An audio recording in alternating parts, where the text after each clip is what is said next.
जीवन बगिया ऐसी उलझी, फूलोगे कम कांटे ज्यादा, सिमटा जीवन डूबी सांसें।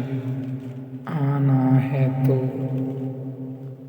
अब भी आजा, यदि आपने अभी तक अंतिम अध्याय नहीं देखा है तो कृपया करके अंतिम अध्याय देखें, उसके बाद ही इस अध्याय में प्रवेश करें, क्योंकि बिना पिछला अध्याय देखे इस अध्याय को समझ पाना करीब करीब मुश्किल है।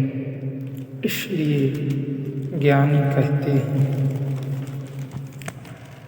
कि बच्चा जब कोई बूढ़ा बच्चे जैसा हो जाता है तो यह परम विकास है, लेकिन हालात उल्टे हैं। बच्चे बूढ़े जैसे हो जाते हैं, बूढ़े बच्चे जैसे नहीं हो पाते।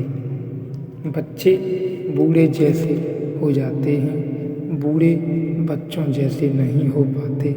अगर बूढ़ा बच्चे जैसा हो जाए यह परम विकास है, तो बच्चों का बूढ़ा जैसा हो जाना परम हनास है, परम पतन है। मगर यह हो रहा है, हम सब इस कोशिश में रहते हैं कि बच्चा जल्दी से अहंकार को पकड़ ले। बच्चों को भी कोशिश में रहता है जल्दी से अहंकार को पकड़ ले। तो कभी कभी तो बच्चा ऐसी कोशिश करता है जो ऊपर से आपको लगती हैं कि यह समझ में नहीं आती, लेकिन अगर गहरे उतरे तो पता चली।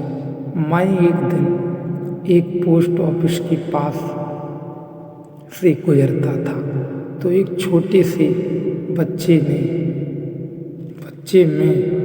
को मैंने देखा सिगरेट पीते। बहुत छोटा बच्चा, उसने एक 2 आने की मूंछ भी खरीद रख ली थी और सुबह सूरज निकला नहीं था, बस निकलने के करीब ही था और रास्ते पर हम दोनों ही थे। उसने मुझे देखा तो वह जल्दी से एक वृक्ष के पीछे छिप गया।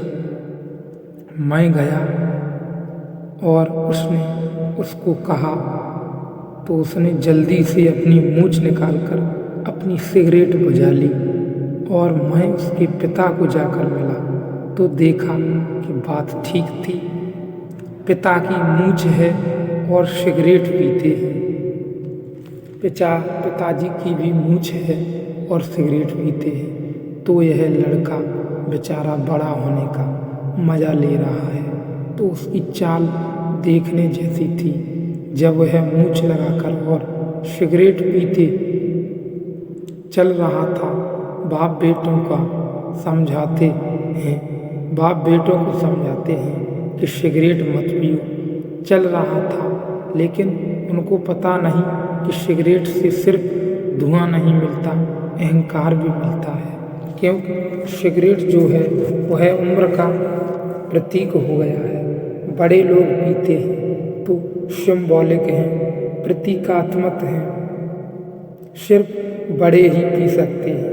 कोई भी छोटा पीता है तो लोग कहते हैं अभी तुम्हारी उम्र नहीं, अभी नहीं बड़े हो, जाओ फिर तुम्हें पीना हो तो पीना। तो बच्चा सोचता है जब सिगरेट पीने से बड़ा हो जाना होता है तो सिगरेट पीने में ऐसी कौन सी कठिनाई है।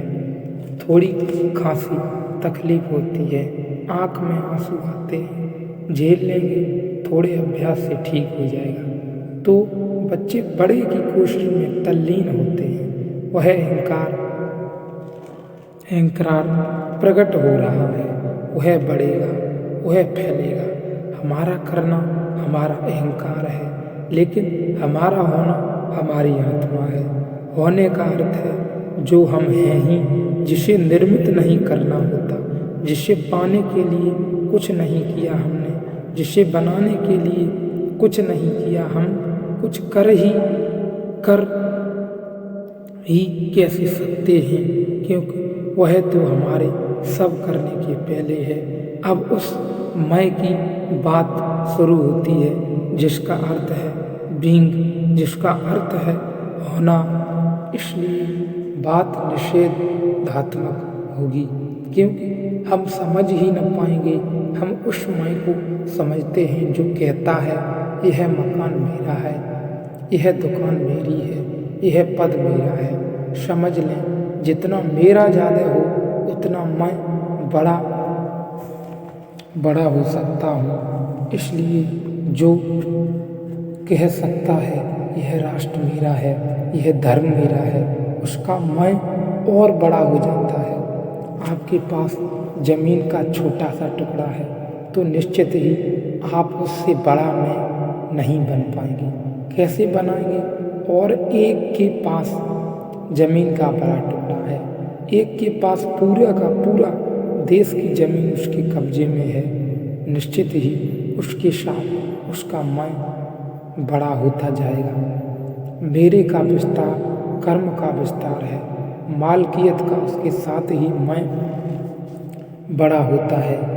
इसलिए जब आपका धन छिनता है तो धन ही नहीं छिनता, आप भी छिन जाते हैं। लगता है आत्मा भी गई, लुट गए के भाव में धन ही नहीं लुटता है।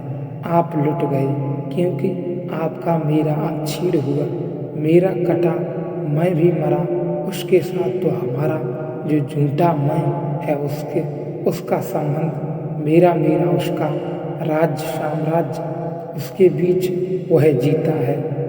मेरे का तेल उपलब्ध हो तो मैं की बाती जलती है। यह बात बहुत ध्यानपूर्वक सुनने लायक है। मेरे का तेल उपलब्ध हो तो मैं की बाती जलती है, और मेरे का तेल चुक जाए तो मैं की बाती बुझ जाती है। यानी मेरा यदि खत्म हो जाए तो धीरे धीरे मैं भी खत्म ही हो जाएगा। निश्चित ही इस दूसरे मैं की चर्चा है वह इंकार से शुरू होती है। मैं 10 इंद्रिय नहीं। धन की तो फिक्र छोड़ें, धन तो बहुत बाहरी है। यश की तो फिक्र छोड़ें, यश तो बहुत बाहरी है। इंद्रियों तो बहुत गहरी हैं और भीतरी है। मैं मन भी वही मैं कुछ ऐसा हूँ जो उत्पन्न ही नहीं होता हूँ। मैं जन्म भी नहीं, मैं जीवन भी नहीं, और आखिरी बात मैं नित्य अहंकार भी नहीं। एक तो अहंकार है जिसकी हमने अभी चर्चा की, जो नित्य नहीं है, बनता है, बिगड़ जाता है। लेकिन पीछे यह का शब्द और भी अद्भुत है। वह तो अनित्य, वह तो क्षणभंगुर है। बड़े मजे की बात कहते हैं, छोड़ो यह का क्षणभंगुर है। उस आत्मा को पाओ जो कभी नहीं नष्ट होती है। हमारे मन में लोभ जगता है, हमारे मन में होता है, तब तो ठीक है, तब तो नित्य अहंकार मिल जाएगा। तो छोड़ दो इसको, जो छूट ही जाने वाला है, छोटा मोटा है, इसको छोड़ो, उसको पाओ जिसके मन में ऐसा लोभ जगा वह अहंकार से भी कभी ऊपर न उठ पाएगा। इसलिए ऋषि बहुत ही क्रांतिकारी सूत्र कहता है।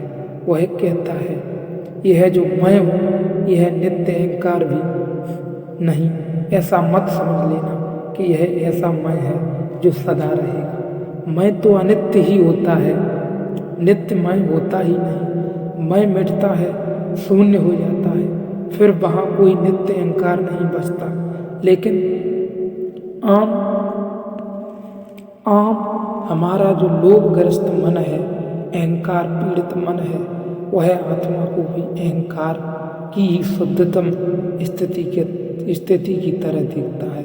जब हम कहते हैं आत्मा तो उसका मतलब यही होता है कि नित्य अहंकार, ये सब छोटा मोटा अहंकार छूट जाएगा। लेकिन असली जो मेरा मैं है भीतरी, वह कभी नहीं छूटेगा। ऋषि कहता है ऐसा भीतरी कोई मैं ही नहीं है। जब तुम ऐसा जानोगे तभी तुम उस भीतरी को जान पाओगे। नित्य अहंकार भी मैं नहीं है।